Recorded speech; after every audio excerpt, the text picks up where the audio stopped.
Kalau ngomong soal orang tua yang durhaka, toksik, NPD, yang merasa mereka berhak untuk memperlakukan anaknya seenaknya sendiri, mereka nggak pernah berpikir ya orang tua yang durhaka, toksik, dan jahat ini, yang bahkan tidak sungkan, tidak segan-segan mengatakan, aku menyesal melahirkan kamu. Kamu itu anak durhaka, kerak neraka.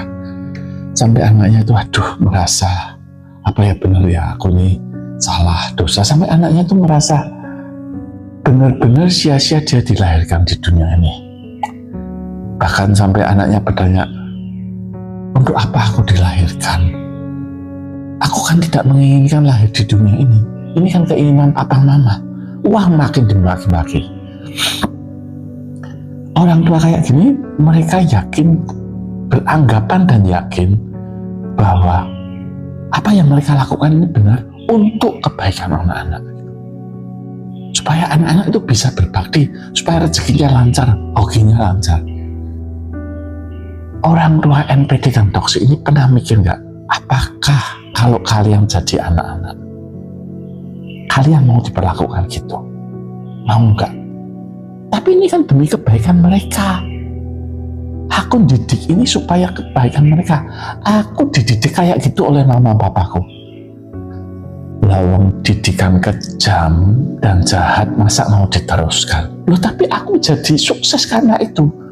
Ya, tapi dengan sakit, mentalnya sakit, bahwa menganggap menindas anak dengan kekerasan fisik, verbal, psikis itu benar. Itu yang kadang orang tua lupa. Mereka menganggap karena mereka dididik dengan cara keras, kejam, sadis, mereka jadi sukses. Mereka menganggap itu cara parenting atau pola asuh yang benar, diteruskan ke anaknya lagi. Zaman sudah berubah. Saya tidak menentang tegas dan disiplin, tapi saya menentang jahat, kejam, dan sadis.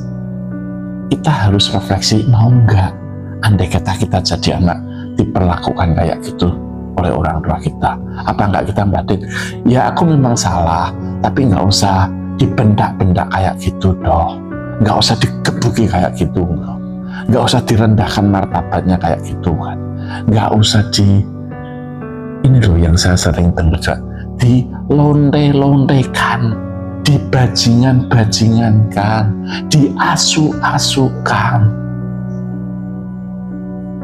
Makanya kalau anak sampai melihat orang tuanya yang dulu kejam, jahat, sadis, NPD, sudah tua, sakit-sakitan, minta tolong, minta dirawat, mereka masih menyimpan bara api dendam dan kebencian. Saya kadang susah menyalahkan anak-anak itu. Mereka sudah mengalami neraka yang 10 kali lipat lebih daripada orang tua yang sedang tua, kesakitan, dan tidak bisa apa-apa. Orang tuanya sudah lupa, anaknya dendamnya masih menyala. Makanya saya selalu hanya bisa menasihati, coba pelan-pelan maafkan orang tuamu yang jahat, sadis, kejam, NPD, toksik, durhaka itu, pelan-pelan. Tapi engkau juga tidak wajib ketemu, tidak wajib merawat. Maafkan dulu, maafkan. Buang kebencian, kikis dendam, padamkan api amarah. Itu saja dulu, supaya kamu bisa move on. Saya tidak akan memaksa, dan saya memahami apa yang anak-anak rasakan. Bukannya saya mengalami kayak gitu ya.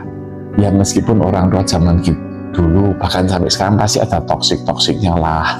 Tapi kadarnya orang tua saya untungnya masih bisa, nggak terlalu kebablasan. Jadi saat orang tua saya, papa, mama sakit, saya dan semua saudara kami 8 bersaudara, tetap merawat papa dan mama sampai akhir hayat sih. Tapi saya tahu ada orang tua yang kejamnya, sadisnya, jahatnya melampaui batas. Saya selalu bersimpati terhadap anak-anak korban orang tua yang durhaka. Satu-satunya nasihat saya bilang, cobalah maafkan orang tuamu pelan-pelan. Dan yang penting, yang paling penting, jangan tiru orang tuamu. Pola asuhnya salah.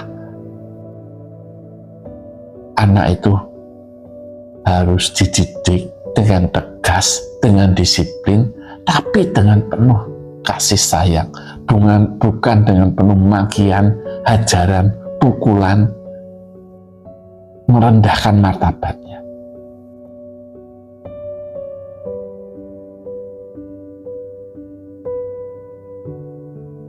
Saya belum bisa menemukan solusi andai kata ada orang tua yang dulunya jahat, sadis, kejam, toksik, durhaka, tua, sakit-sakitan, nggak bisa apa-apa di pembaringan, dan tidak ada satu orang anak pun yang bersedia untuk merawat, bahkan menjenguknya. Saya belum tahu apa solusinya. Mungkin ya itu karma yang harus dijalani oleh orang tua yang jahat, toksik, kejam, sadis, dan durhaka. Di masa tua, terlantar sendirian, sakit-sakitan, di pembaringan, tak berdaya, dan tak ada satupun anak yang bersedia merawat atau menjenguknya. Camkan dan pikirkan hal ini. Satu ketika, tubuh yang kuat akan lemah. Badan yang sehat akan bisa sakit. Dan saat itulah mungkin orang tua itu tersadarkan, mungkin. Tapi tidak sedikit orang tua yang sadis, jahat, toksik, NPD, durhaka, sudah tua, sudah sakit-sakitan, tidak bisa apa-apa di atas pembaringan, masih penuh amarah, dendam kepada anak-anaknya yang tidak mau merawatnya. Kasihan sih orang tua yang kayak itu. Dia nanti akan mati dalam kemarahannya.